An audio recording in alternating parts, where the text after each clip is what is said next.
Jorma Ollila, teistä on sanottu, että olette mies, joka vihaa häviämistä ja aivan erityisesti tenniskentällä. Onko kuvaus oikea?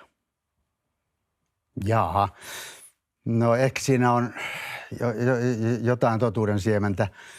Kyllä mulla on joskus ollut semmoinen tunne, että mulla taitaa olla aina hivenen niin kuin tavoitteena, että pitää saada aikaan jotain tulosta. Että jos vaikkapa lähdetään rentoutumaan ja urheilemaan, niin täytyisi nyt jotain saada aikaan ja todeta, että hyvin meni. Ehkä siitä tulee tämmöinenkin, mutta kyllä aika tavoitteellisesti mä olen askeltanut muutoinkin kuin tenniskentällä.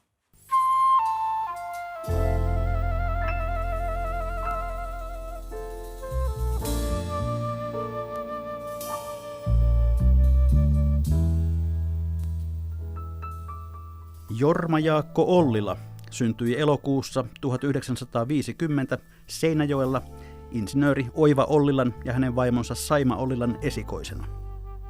Ensimmäiset 9 vuotta hän asui Kurikassa, josta perhe muutti ensin Turkuun ja edelleen Vaasaan. Partiota ja luontokerhoa harrastanut nuori mies menestyi hyvin koulussa.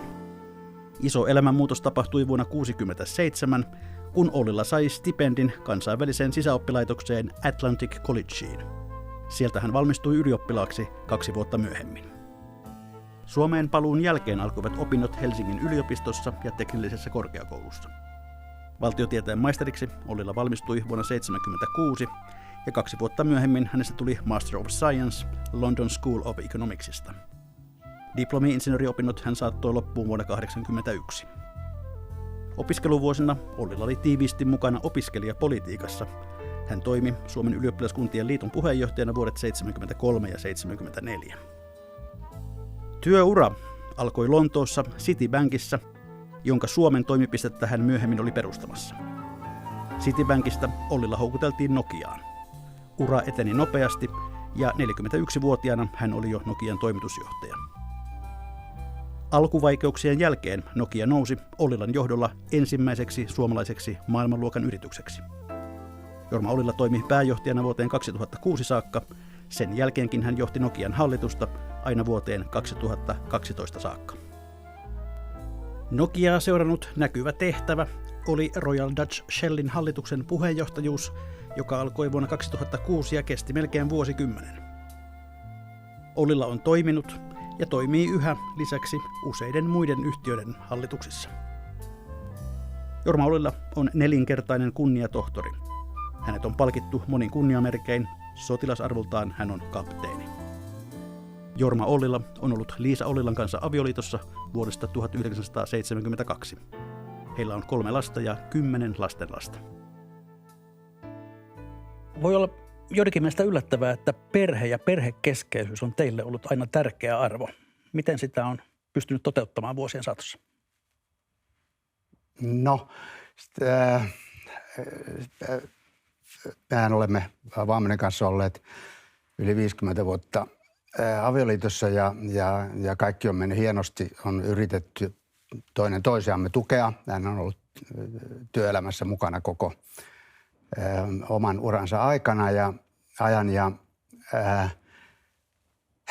ja lapset kuulu luonnollisena asiana kuvaan ja tuntuu siltä, että vaikka joudumme kovasti ponnistelemaan, että pidimme perheen kanssa paljon yhteyttä, vaikka molemmat matkustimme työmme puolesta ja minä aivan erityisesti tolkuttoman paljon, niin jotakin saatiin aikaan, että siemeniä on kylvetty ja on hieno nähdä nyt 10 lastenlasta kasvamassa.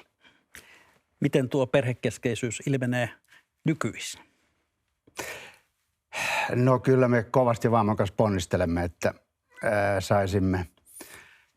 saisimme vastattua mahdollisimman moneen pyyntöön myönteisesti, kun puhelin soi ja lapsemme tarvitsevat apua lasten hoitamisessa ja tenniskentälle viemisessä ja jalkapallokentälle viemisessä ja niin edelleen.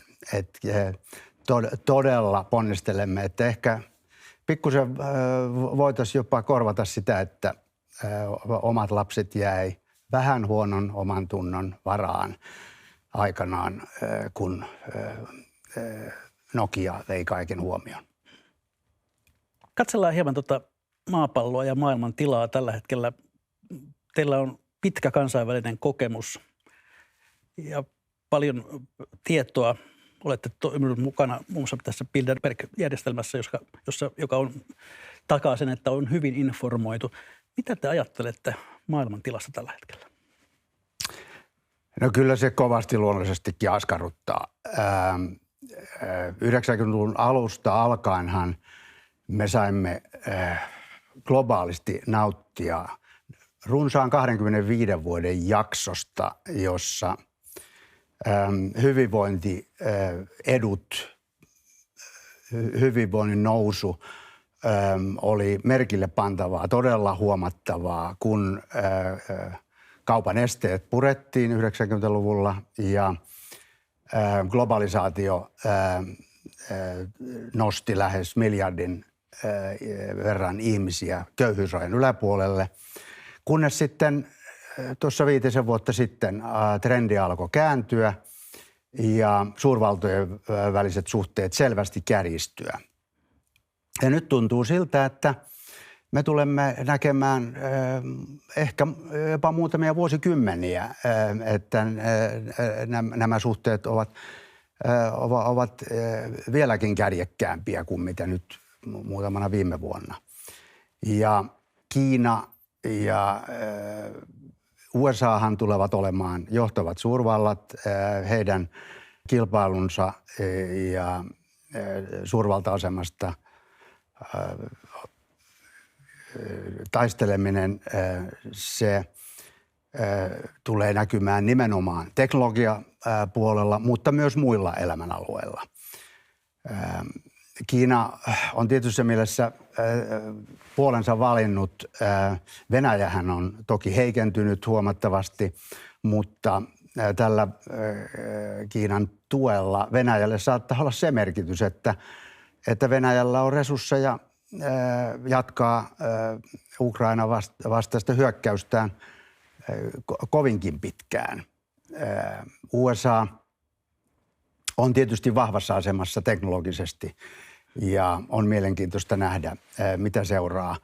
Onhan se mielenkiintoista, että USA ja Kiina, jotka molemmat hyötyivät omasta kanssakäymisestään niin pitkään nimenomaan teknologian ja kaupan alueella, niin ovat nyt lähteneet 180 astetta uuteen asentoon. No, tämähän on varsin negatiivinen ja synkkä näkymä, mitä meillä on tällä hetkellä käsillä. Ainut positiivinen, jonka mä näkisin tässä, on se, että saattaa hyvin olla, että tuolla teknologiapuolella nimenomaan tekoälyssä, kvanttiteknologiassa ja monilla muilla alueilla ollaan ottamassa sellaisia askeleita, että seuraava vuosikymmenen tai 2 aikana tullaankin näkemään monia sellaisia innovaatiosta aiheutuvia hyötyjä, tuottavuushyötyjä, joita me olemme odottaneet noin 2-30 vuotta digitalisaation vahvan esiintulon jälkeen. Kyllä tuo teknologian tuoma näkymä on kaikesta huolimatta aika merkittävän hyvä ja nimenomaan niin, että kun näyttää aika vaikealta ilmastopolitiikassa ottaa askeleita niin kuin todellisiin parannuksiin, niin mä uskoisin, että saattaa hyvinkin tulla teknologiapuolelta ne kimmokkeet, jotka auttaa meidät ratkaisuihin. Monia negatiivisia puolia ja nimenomaan Euroopalle myöskin aikamoinen valinnan paikka. Eurooppa on tällä hetkellä varsin huonossa tilassa vastaamaan niihin haasteisiin, mitä tämä suurvaltataistelu asettaa. ja ne haasteet on suuria ja transatlanttinen suhde on erityisen tärkeä. Et nyt ei ole varaa tehdä minkäänlaisia kompromisseja sen suhteen. Tietysti on myönteistä nähdä, että meidän NATO-suuntautuminen on oikeanlainen kannanotto tässä kohtaa. Kuinka huolissanne olette Venäjän aggressiivisuudesta ja arvaamattomuudesta? No se on aikamoinen kysymysmerkki ja kysymysmerkithän on ne, jotka askarruttaa kaikista eniten, kun ei ole selvää suuntaa, selvää näkymää, ei ole 1, 2, 3 plussaa ja toisella puolella mielellään pienempiä miinuksia, vaan on paljon kysymysmerkkejä. Kyllä, huoli on aikamoisen suuri. No miltä Suomi näyttää teidän silmin? No ne tuottavuusongelmat, joihin jo globaalistikin äsken viittasin, niin nehän on meillä kärjistyneet viimeisen 15 vuoden aikana, eikä olla nähty sellaisia tuottavuuden paranemisaskeleita kuin mitä olisi voinut olettaa tästä lisääntyneestä teknologian esiinmarssista ja nimenomaan digitalisaatiosta. Kun me olemme aika sivussa siitä geografisesti, maantieteellisesti, niin meidän tulisi tuottavuuden kautta ja kaupan teknologian vaihdannan kautta pystyä hankkimaan näitä tuottavuushyötyjä. Ja tässä suhteessa meillä on kyllä semmoinen itse tarkastelun paikka ja tuntuu siltä, että näissä vaalikeskusteluissa, joita tätä ohjelmaa tehtäessä juuri käydään, niin ei puhuta riittävästi tästä problematiikasta. Jos sivutamme talouden, niin miltä Suomi muuten näyttää? Kyllä, minä suhtaudun aivan positiivisesti. Mä olen imponoitu siitä, miten nuoriso on ottanut asiat omiin käsiinsä. Meillä on hieno nuori polvi ja kyllä sieltä lopulta löytyy sitten juuri sellaista oikeanlaista tsemppiä ja taistelutahtoa kuin mitä tarvitaan. Mä itse katselen hyvin kiinnostuneesti, mitä nuoret saa aikaan, enkä enää murehdi oman ikäpolveni asioista. Puhutaan sitten lapsuudesta ja elämän lähtökohdista. Millaisia ovat varhaisemmat lapsuusmuistonne? No kyllähän ne on hienoja muistoja, hyviä muistoja, koska kotona arvostettiin sodan jälkeisen rakennuskauden parhaita hyveitä arvoja. Ne olivat kaikki läsnä. Ahkeruus oli se numero 1, joka jäi mieleen siitä, mitä vanhemmat joka päivä tekivät. Ja toisaalta korostettiin koulutuksen merkitystä. Vanhempanihan molemmat olivat sukunsa ensimmäisiä ylioppilaita ja pennittöminä lähtivät sitten hakemaan itselleen koulutusta ja onnistuvat pääsemään niin kuin eteenpäin. Ja viisilapsisen perheen vanhimpana näin sen huomion, mikä lapsiin kohdistettiin ja miten kun oli rakennettu ensimmäinen talo, niin mietittiin, että miten rakennetaan se toinen talo. Eli siinä oli semmoinen niin kuin eteenpäin tekemisen meno ja meininki. Toki materiaalisesti kyllä se oli vaatimatonta, siis sodan jälkeen se 50-luvun alun meno. Se oli hyvin vaatimatonta, mutta sana köyhä olisi väärä, koska arvot oli kohdalla. Asuitte Kurikassa, Turussa, Vaasassa. Onko näistä jokin sellainen paikka, jonka voi nimetä kotipaikaksi? No se on merkillistä, että kyllä se Kurikka kuitenkin sitten on. Eli siellä minä pyrin käymään ainakin nyt kerran vuodessa katsastamassa vanhat tutut ja paikat. Vaasahan oli koulukaupunki varsinaisesti ja Turku jäi enemmän kuriositeetiksi. Vaasassa kävin 6 vuotta koulua, mutta Kurikassa asuin kuitenkin pisimpään lapsuudesta ja sinne jäi niin kuin monta jälkeä ja monta muistikuvaa. Miten pohjalaisuus näkyy teissä? Niin, kylläkään ne tietyt pohjalaisuuden itsellisyyden, jota sanaa usein käytetään, ja yrittäjyyden ja myöskin isänmaallisuuden. En niinkään tunnista sitä, että itsellinen ja ylpeä on semmoinen eräs sanonta, jota tunnutaan aika paljon käyttävän.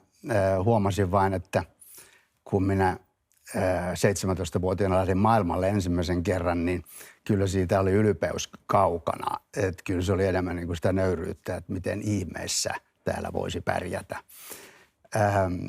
Mutta semmoinen itsellisyys, jossa asioista pidetään huolta itse, ei lähdetä vonkumaan tukiaisia jostain, vaan katsotaan, että miten se oma yrittäminen, oman porukan panos, miten se toisi niin kuin ratkaisun asioihin. Sen mä koen niin kuin semmoiseksi aika tärkeäksi perimäksi. Jos arvioitte itseään, niin millainen lapsi olitte? Mitkä olivat mielenkiinnon kohteita? No mä opin aikaisin lukemaan. Luin lattialla kaikki sanomalehdet ja muut 5-6-vuotiaana ennen kouluun menoa.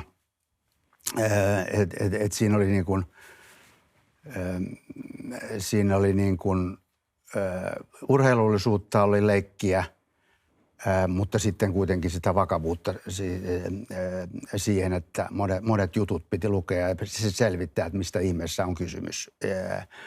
Utelias ja ehkä vähän turhan hyvin käyttäytyvä, että ei löydy mitään anekdootteja, että olisi tehnyt jotain kunnon jekkua.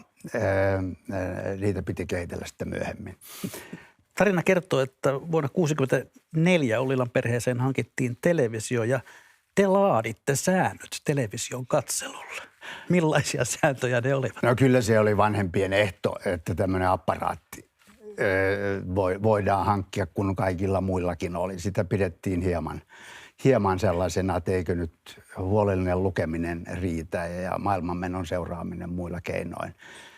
Että semmoinen ruutuun tuijottaminen tuntuu vanhemmista vähän hassulta ja ehdoksi asetettiin, että minä laadin säännöt. En kyllä paljon muista muuta kuin, että läksyt piti olla tehtynä ennen kuin TV avattiin. Se oli ehkä se semmoinen ainut, joka nyt muistuu mieleen, kun nyt äkkiä kysyt. Aikamoinen elämänmuutos oli sitten tuossa lukiovaiheessa, kun yhtenä ensimmäisistä suomalaisista lähditte kesken lukion Walesiin, kansainväliseen Atlantic Collegeen. Mistä tämmöinen idea syntyi? No kyllä se oli ihan päivän sanomalehdessä. Meillähän tuli Helsingin lehdet sinne Vaasaan ja sieltä löytyi aamun lehdestä Kulttuurirahaston ilmoitus, että tämmöiset stipendit olisi jaossa. Ja idea syntyi seuraavana päivänä. Kyllä rehtorikin mainitsi, että kyllä tämmöinen on, että kyllä sinun tulisi hakea. Että jos vähänkään kiinnostaa, että tämä voisi olla niin kuin kohdallaan. Ja se oli se tekninen, miten se syntyi, mutta koska en ollut aiemmin kuullut enkä tiennyt mistään mahdollisuudesta. Mutta kyllä se jotenkin sytytti heti. Koulu ei ollut hassumpi. Vaasan Lyseo on aivan erinomainen koulu tänäkin päivänä. Mutta tuntui siltä, että 6 vuotta niistä 8, ehkä se oli se oli sopiva hetki, kun oli mahdollisuus 2 viimeistä vuotta ottaa vähän riskiä. Olin riskinottaja jo silloin. Se oli melkoinen elämänmuutos vaasalaispojalle. No sehän oli tosi raju. Se matka Helsinkiin niihin haastatteluihin, niin se oli mun 3. matka pääkaupunkiseudulle. En siis ollut käynyt ulkomailla, ei ensimmäistäkään ulkomaan matkaa. Englannin kielen taito oli vaatimaton. Puhetaito siis, vaikka muistaakseni 9 olikin todistuksessa, niin tuntui siltä, että mihinkään tämä riittää. Ja se epävarmuus oli käsin kosketeltava, että mitähän tästä mahtaa tulla, mutta se tuntui niin kuin oikealta ottaa huomioon, että olin kohtuullisesti askeltanut siihen saakka ja siitä oli hyvä ponnistaa, hyvä koulu. Jos tämän päivän näkökulmasta katsotte näitä 2 vuotta siellä Walesissa, niin kuinka tavallaan ratkaisevia ne oli sille, kuinka suuntauduitte elämässä? No kyllä se oli monessa mielessä ihan käänteentekevä tai niin kuin määrittävä. Sinä vuonna niin kuin hahmottui kuva siitä, että mikä voisi kiinnostaa, mitä voisi tehdä.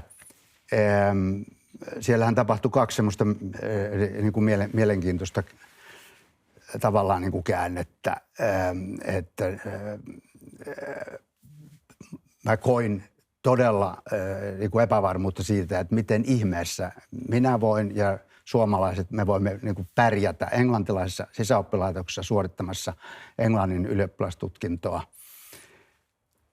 Kaverit, joihin törmäsin fiksuimmat, tuntuivat todella älykkäiltä ja siinä tuntui olevan jonkunlaista gäppiä, aukkoa, että miten ihmeessä. No sitten kun vähän aikaa katsoin, että mitähän täällä tapahtuu, niin mä havaitsinkin, että ne kaikkien fiksuimmat tuntuvat olevan niitä, jotka istuivat kaikista ahkerimmissa kirjastoissa. Ja että tässä olikin kysymys ihan yksinkertaisesti siitä ahkeruudesta ja siitä paneutumisesta ja innostuksesta siihen omaan asiaansa. Jolloin mä totesin, että hetkinen, jos tämä näin menee, niin kyllähän täällä suomalaiset ja ehkä minäkin pärjään. Ja tämä oli semmoinen vapauttava havainto, joka sitten määritti monta asiaa jatkossa. Ja toinen oli myöskin se, että ehkä vieläkin ratkaisevampi, kun ajatellaan tämän päivän Suomea ja miten tässä on asiat hahmottunut. Tämä Suomen rooli, joka minulle oli ollut hyvin niin kuin epävarma, en ollut sinänsä lukenut sitä paljon, että miten se mielletään ulkomaailmassa, niin sehän hahmottui sillä tavalla, että kyllä siinä pohjoismaiset kaverit, se olivat niin kuin normaali tämmöinen vinoilu siitä, että no siellähän te nyt olette sen Neuvostoliiton kainalossa, että mitä tästä teidän touhusta nyt tulee. Ja joka oli puoliksi tietysti totta, puoliksi leikillä, mutta sitten toisaalta sieltä löytyi semmoinen ydin, joka oli ehkä semmoinen tusinan verran, 15 kaveria, jotka muodosti tämän Debating Societyn, joka kaikissa englantilaisissa kouluissa on, sen ytimen, joka lähestyi ja jonka kommentti oli se, että hetkinen, ai Suomi, joo, okei, että teillähän on skarppi ulkopolitiikka. Te olette pystyneet tämän sodan jälkeen tosi hankalasta tilanteesta.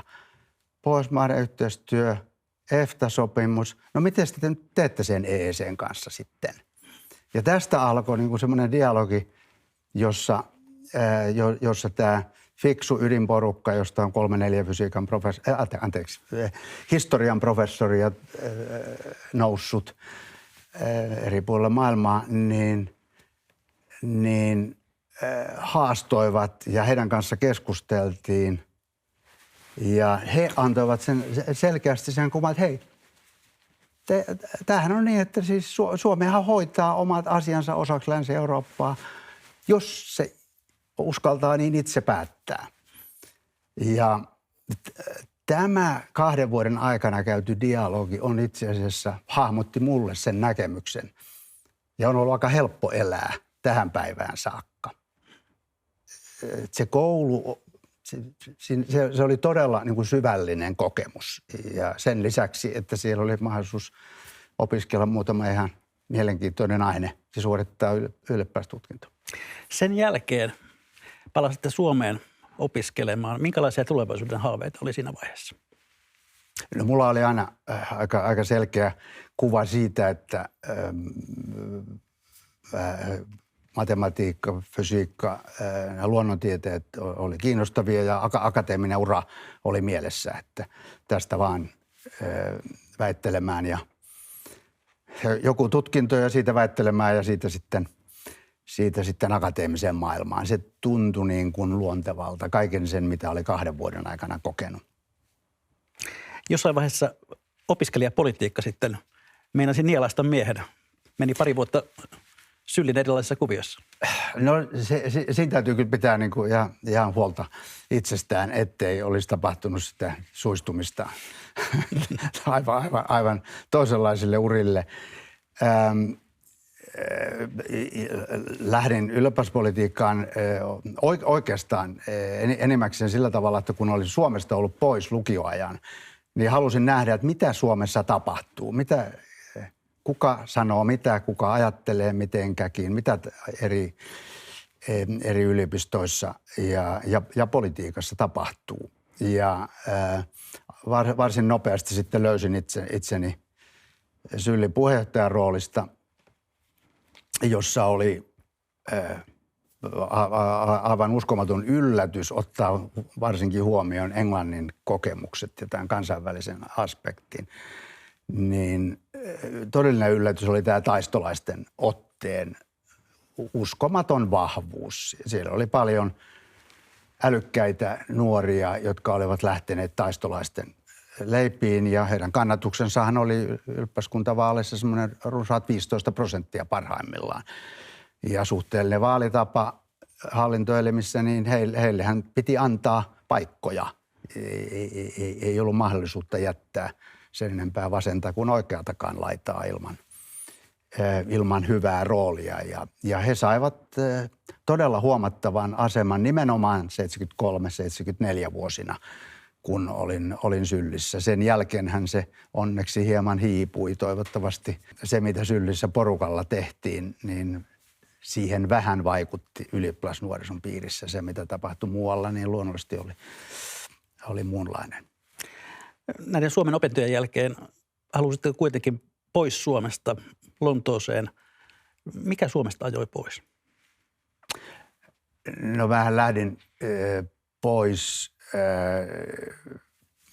perheen kanssa jo. Perhe oli alkuvaiheessa silloin. Niin tänä hätätilahallituksen vuotena 1977 siinä oli hieman etäisyyden ottoa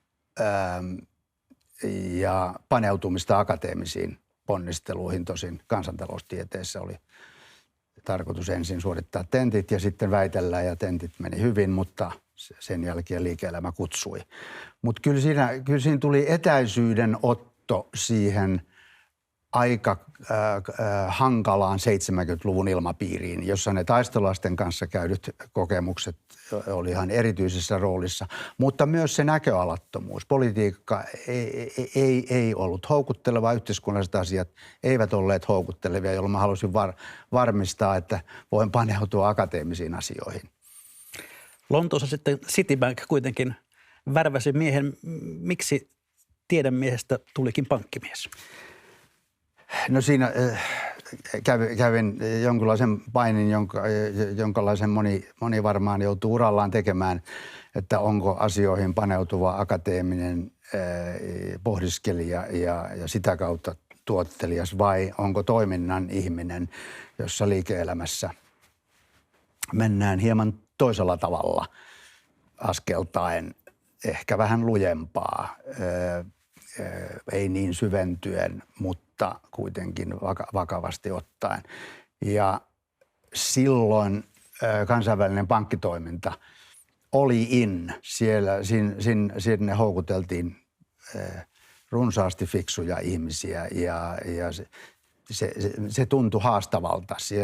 Siellä otettiin ensimmäiset askeleet 70-luvun lopulla pääomamarkkinoiden vapautumista kohti.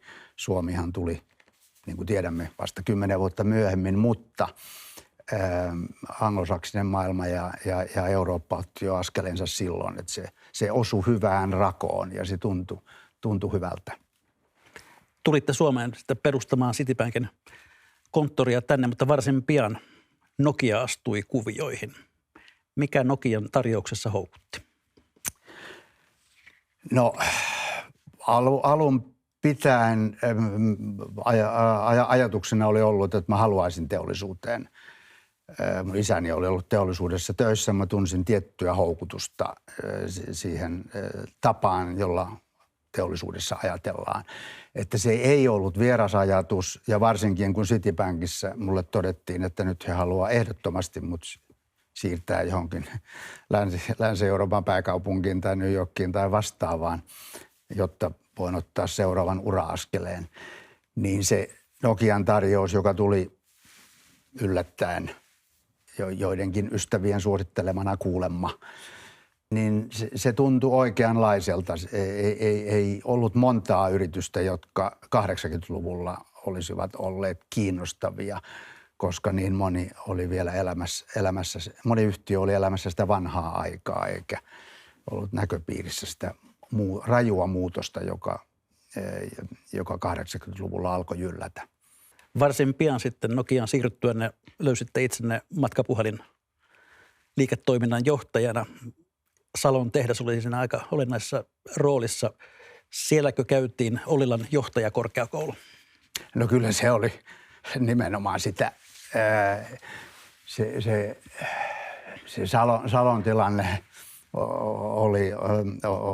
oli huiman hankala. Siis ei haasteellinen, vaan hankala, vaikea. Minä olin 4. toimitusjohtaja matkapuhelinyksikössä 3 vuoden aikana. Ja kun menin tapaamaan näitä 50 avainhenkilöä ja luottamusmiehiä sinne, niin harvoin olen nähnyt sellaista joukkoa, joka olisi niin menettänyt uskonsa siihen, mitä ollaan tekemässä. Siinä oli todella haastetta kerrakseen ja siitä sitten, kun olin ilmoittanut esimiehelle, että haluan operatiivisia vastuita, niin siinä hieman ehkä jopa sanottiin, että no siinäpäs nyt sitten saat. Ja Nokian suoraan tyyliin. Aika nopeasti sitten ensimmäisen vuoden aikana jo saatiin sen uskomattoman nuoren porukan avulla, jota sieltä pystyi identifioimaan ja nostamaan oikeisiin paikkoihinsa. Kun oli yläkerrassa tapahtunut niin valtava määrä muutoksia, niin kaikkein pahin tilanne olisi ollut se, että olisi ryhtynyt lisää rekrytoimaan korvaavia henkilöitä joihinkin positioihin, jotka on jonkun mielestä huonosti miehitettyjä, koska uskon luominen oli se asia numero 1. Niin se, mitä silloin tein, oli se, että etsittiin nuoria parhaita yksilöitä ja nostettiin heidät hyviin tehtäviin.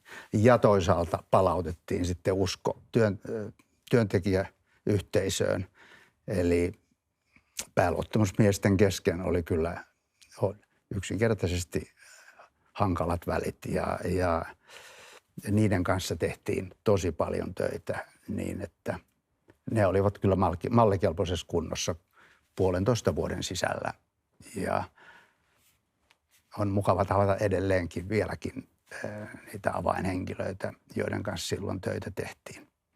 Mitkä ovat hyvän johtamisen kulmakiviä? No se tilanne oli aivan erityinen. Et siinä ne on vähän eri tilanteessa erilaisia. Tässä Salon korkean teknologian yksikössä, jossa oli paljon nuorta hyvää väkeä, mutta joita oli päälle päsmäröity yläkerrasta tavalla, joka ei vedonnut ja jossa ei saatu tuloksia. Niin oikea tapa siinä tilanteessa oli tehdä johdosta se porukka, se semmoinen pieni porukka, joka auttaa tätä nuorta innokasta joukkoa, joka oli nostettu avainasemiin, niin se johdon tehtävänä on auttaa heitä tekemään niitä asioita, joissa he ovat parhaita. Ja korkeassa teknologiassa hyvin usein ne parhaat löytyvät sieltä 3., 4. organisaatiotasosta ja heille on annettava riittävästi tilaa, joskus uskomattoman paljon tilaa. Ja tällä tavalla riskinotolla itse asiassa hakea sitä ilmapiiriä, jossa syntyy tuloksia. Varsin pian sitten teille tarjottiin Nokian toimitusjohtajan tehtävää. Hirvittikö missään vaiheessa ottaa sitä vastaan? No kyllä se todella oli yllättävää, että se syksyn marraskuun 1991, kaksi kuukautta ennen nimitystä tehty lähestyminen, jossa mulle tätä vihjattiin ensin ja sitten ehdotettiin muutama viikko myöhemmin. Mä olin tullut taloon 6 vuotta aikaisemmin ja tuntui siltä, että siellä on niin kuin 10-20 fiksua, mua 5 vuotta jäkkäämpää nuorta, pääosin insinöörejä, mutta myös muun koulutuksen saaneita, todella päteviä ja johtajia. Ja se, että niin kuin 6 vuoden aikana mä löydän itseni semmoisesta tilanteesta, että tulee edes harkituksi, niin se oli ällistyttävää. Ja mikäpä siinä? Se, että mä olin Salossa kyennyt tekemään joitain sellaisia asioita, joita mä pidin tärkeänä ja jotka sitten tuntuvat, että niissä osuttiin oikeaan. Niin se antoi semmoisen hivenen niin kuin itseluottamusta, että ehkä tämä nyt ei sitten ole sen kummempi kuitenkaan. Et mä tunnen tämän nuoren porukan vähän samaa reseptiä käyttäen. Voitaisiin koko yhtymä saada uuteen asentoon. Samaa reseptiä kuin mitä Salossa käytettiin.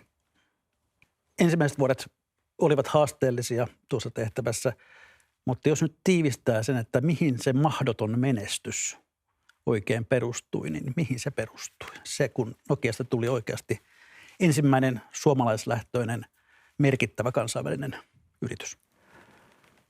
Niin kyllä kai se oli se, että kun yhtiöllä oli 11 liiketoiminta-aluetta, niin onnistuttiin siinä, että poimittiin niistä ne 2 oikeata, jolla on kasvun edellytyksiä ja oikeanlaiset edellytykset menestyä kansainvälisesti. Ja sitten tehtiin se raju liike, että myytiin ne 9 muuta liiketoimintaa. Että onnistuttiin tässä portfolio-valinnassa. Ja toinen on se, että kun it's all about people, niin kuin amerikkalaiset tahtoo sanoa, että löytyy ne oikeat ihmiset, jotka olivat valmiit uhraamaan ajastaan. Ei mitään 40 tuntia viikossa, vaan niin kuin uhraamaan niin kuin oleellisen osan urastaan siihen, että syntyy menestys tämmöisessä yhtiössä. Ja tätä paloa oli ja sen varaan oli hyvä rakentaa. Puhuttiin viisikosta. Mikä sen merkitys oli? No se viisikko oli, mähän olin nähnyt Nokiassa sen ensimmäisen 6-7 vuoden aikana aika paljon, niin kuin Kari Kairamo sanoisi, torailua. Älkää nyt torailko, hän tiuskasi aina silloin tällöin siellä johtokunnan kokouksessakin. Ja energiaa meni sen tyyppiseen touhuiluun ja riitelyyn, että se oli joskus aika tuskallista katsoa, jolloin mun ehtona oli, että mä voin poimia johtoryhmän joka keskittyy oleelliseen. Ja siitä syntyi tämä viisikko. Me kaikki tunsimme toisemme ja jokainen ymmärsi, miksi kummallakin puolella on kuka.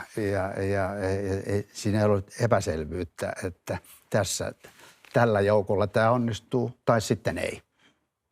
Ja siitä syntyi semmoinen oikeanlainen ponnistusvoima.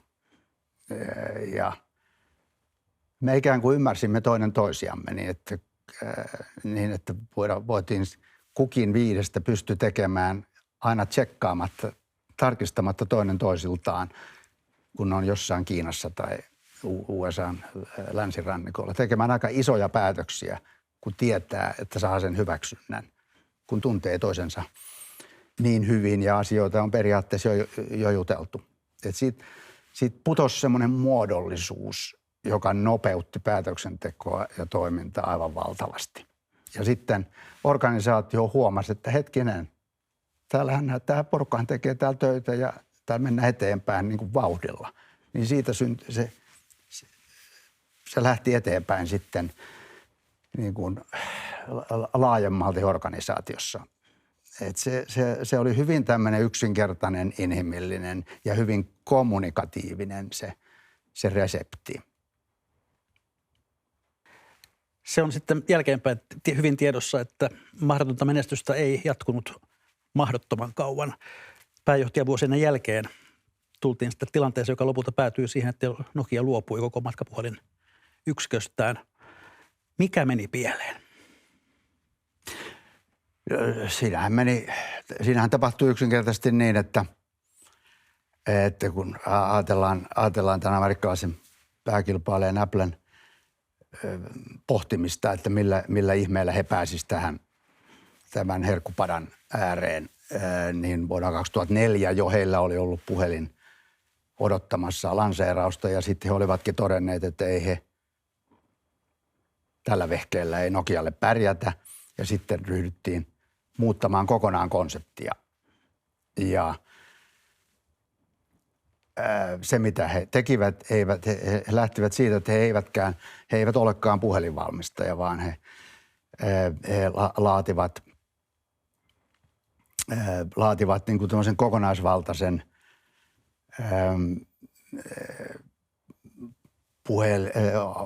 palvelu- ja alustakonseptin, jossa käytetään hyväksi ja jossa puhelin on vain yksi osa, ja joka toimii heidän tietokoneiden käyttöjärjestelmän pohjalta ja muodostaa tämmöisen näiden appien avulla semmoisen kokonaisuuden, jolla maailma voidaan vallottaa. Ja tämä oli aivan uudenlainen tapa. Nokia oli puhelinvalmistaja ja siinä oli ohjelmistot, mutta eri puhelimissa myös hyvin erilaisia ohjelmistoja, kun sen sijaan kun on palvelukonsepti, johon sitten puhelin liittyy, niin se softahan on hyvin erilainen. Ohjelmistot on hyvin erilaisia silloin siinä puhelimessa tällaisessa konseptissa. Ja jos Nokia oli 10 parhaan brändin joukossa maailmassa, niin Apple oli sitten aina 3 parhaan joukossa. Että kun he sitten valjastivat brändin tähän sen amerikkalaisen ylivoimaisen ohjelmisto-osaamisen, niin siitähän syntyi iPhonein käyttöjärjestelmä ja Google taas sitten Android-käyttöjärjestelmä, joka hallitsee maailmaa. Eli USA-länsirannikon ohjelmisto ja palvelukonsepti, ajattelutapa valloitti maailman, koska he muuttivat pelin ihan kokonaan. Tässä on puhuttu siitä, mitä kaveri teki, mutta mitäs Nokian olisi pitänyt tehdä? Nokian olisi pitänyt miettiä ohjelmistokonseptia aivan kokonaan uudelleen ja aloittaa se ehkä 10 vuotta aikaisemmin miettimään, että minkälainen se tulevaisuus on. Tiedettiin, että se muutos tulee, mutta ei lähdetty tarpeeksi radikaaliin muutoksiin siinä, että mitä se ohjelmisto-osaaminen parhaimmillaan tarjoaa, että miten tämä markkina saattaisi muuttua. Paljonko Ollila ottaa omaa piikkiinsä tästä, että näin kävi? Oman osansa. Millainen se on? No, kohtalainen. Nokian jälkeen tuli kutsu Shellin hallituksen puheenjohtajaksi. Valtavan kokoinen firma ja organisaatio. Miten sellaista voi johtaa?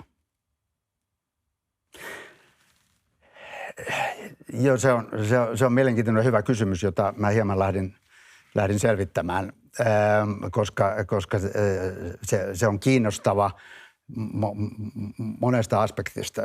Shellhän ihan niin kuin Nokiakin on insinööriorganisaatio, siis valtaosalta insinöörejä niin kuin Nokiassakin, joten se DNA on samantapainen.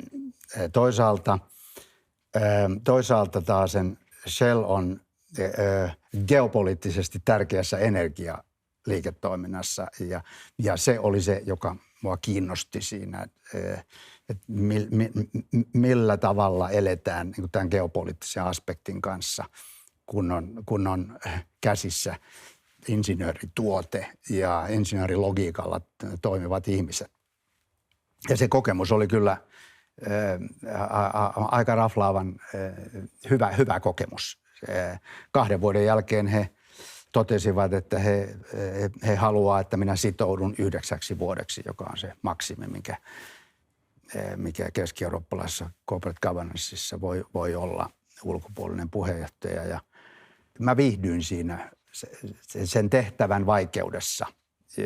Ympäristöasiathan ja ilmastopolitiikka oli kaikki jo pöydällä, mutta aikajana oli kysymysmerkki. Ja ne asiat, joista nyt puhutaan ilmastopolitiikassa, tuli kaikki tutuiksi jo 2006-2008. Ja siinä mielessä se oli erittäin antoisa. Loistavasti johdettu yhtiö. Mulla on erittäin suuri arvostus hollantilaista yrityskulttuuria kohtaan. Ei ole ihme, että monet hollantilaiset yritykset ovat menestyneet kansainvälisesti. Ne ovat järjestään hyvin johdettuja.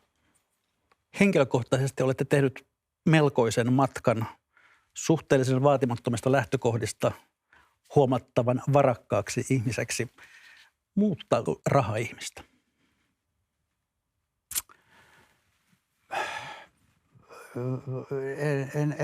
Vaikea sanoa.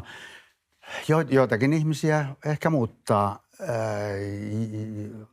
toisia taas ei ehkä niin paljon, mutta jonkin verran varmasti. En usko, että itse niin valtavasti olisin muuttunut. En ole tehnyt mielestäni omituisia asioita. Olen edelleenkin kiinnostunut samantapaisista asioista kuin silloin esimerkiksi Nokian alkuaikoina. Mua kiinnostaa ihmisten interaktio, ihmisten johtaminen ja miten teknologiaympäristössä ja vaikeiden ongelmien äärellä ihmisiä johdetaan. En oikein ole havainnut. Kun tarkastelin sitä Nokian kannustinjärjestelmää, niin siinä yhtenä tavoitteena ja julkilausuttuna tavoitteena ja semmoista hämmästystä aiheuttaneena tavoitteena oli se, että todella haluttiin, jos firma menestyy, niin haluttiin, että se on laajalle ulottuvaa vaurastumista mahdollistava se menestys. Ja kyllä se oli hieno havaita, että tuommoinen 10 vuotta talossa ollut seniori-insinööri, joka on todella sitä puhelinta jostain avainosasta kehittänyt, mutta henkilö, jota ei tunneta laajemmin ehkä talossakaan, niin puhumattakaan muualla, niin hänen oli mahdollisuus vaurastua niin, että se ei jäänyt pelkkään pieneen omakotitalon rakentamiseen, vaan että siinä oli niin kuin vauraudesta kysymys. Se oli tavoite, että sitä Suomeen voitaisiin tuoda vaurautta laajemmalti ja että teollisuudessa voitaisiin näin menetellä. Ja että vaurastumisesta tulisi hyväksyttävää. Että se on yhteiskunnan eteenpäin menon aivan ehdoton edellytys, koska kyllä niitä jakajia sitten riittää ja kyllä siitä voidaan keskustella, millä tavalla se oikeudenmukaisuus toimii. Kun ylittää tietyn varakkuuden rajan, niin menettääkö rahamerkityksen? Ei. Mä olen sama nuuka ihminen kuin aina ennenkin. Ja jos se on joillakin menettänyt, niin se on sitten erilaiset ihmiset ja mä luulen, että erilainen tausta ja motivaatio, joka on sitten johtanut siihen tilanteeseen. Meitä on moneksi. Teidät tunnetaan myös metsästäjänä. Mikä on metsästyksessä parasta? No metsästyksessä on musta parasta ensinnäkin se, että kyllä se on osa tätä suomalaista luontosuhdetta. Suomessa on yli 300 000 metsästäjää, joka ei ole pieni määrä ja naisten osuus on kasvussa. Kokonaismäärähän ei ole kasvussa ja en ihmettele, että naiset ovat tulossa mukaan, koska se on luonnossa touhuaminen metsästysseurueessa. Seuruemetsästys on vielä oma luku sinänsä, että siihen liittyy kavereiden kanssa touhuaminen. En viihdy yksin metsässä. Vähintään koira on oltava mukana, mutta pidän enemmän seuruemetsästyksestä. Mikä mahtaisi olla sellainen paras metsästysmuisto tai mieleenpainuvein? No kyllä se on eräät Heikki Aareenpään ja hänen ystäviensä, ei ikäystäviensä, vaan muutamia ystäviensä kanssa peltopyyjahdit hyvien koirien kanssa, joihin tutustuin tätä kautta, että mitä loistavasti koulutettu koira, kuinka se toimii ihmisen kanssa yhteistyössä seuruemetsästyksessä. Tuolla Pohjanmaalla luonnonvaraisia peltopyitä metsästäessä se on ollut jonkinmoinen kohokohta. Jorma Ollila, kiitoksia haastattelusta.